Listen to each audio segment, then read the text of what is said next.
Okay, so you guys sent us some really interesting stuff on Director of National Intelligence Tulsi Gabbard's trip to India. Yeah. And yeah, this is a deep dive into what it all means. So we're gonna look at like the bigger picture of U.S.-India relations, especially with like security and trade and counterterrorism and all that stuff. Yeah, I think that's a good way to put it. These sources really give us like a good snapshot of, the relationship right now, what are the priorities and, how they're thinking about it. Yeah, for sure. So Tulsi Gabbard, she's the DNI, right? That's a pretty big deal in the U.S. government intelligence community. Yeah. And she went to New Delhi for 2 days, met with a whole bunch of people, like Prime Minister Modi, the Defense Minister Singh, the External Affairs Minister Jaishankar, and the National Security Advisor Doval. So, they were busy. Oh yeah, packed schedule. And if you look at like what they were talking about, it's really interesting. Like the DNI spokesperson actually confirmed that the main topics were intelligence sharing, which makes sense, if you're trying to like figure out threats and stuff. Right. Defense cooperation, that's huge. Counterterrorism, of course.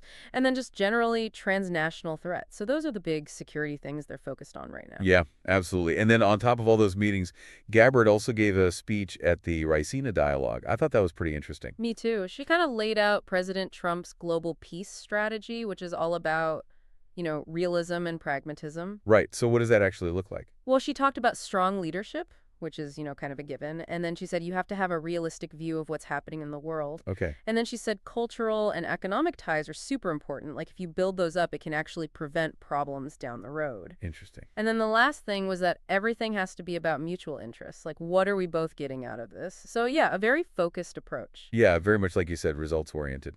Okay, so let's get into some specifics. The defense minister saying he apparently brought up the Khalistani separatist group, Sikhs for Justice, or SFJ. Right, they're active in the U.S. Yeah, and India wants the U.S. to call them a terrorist organization. This is a great example of how, what's happening in one country can become like a big deal between two countries. Yeah, for sure.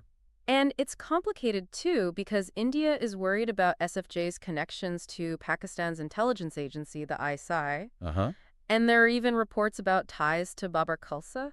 It's tough because different countries have different laws and different ideas about what is a threat and what isn't. Yeah, no doubt. Okay, so we talked about security.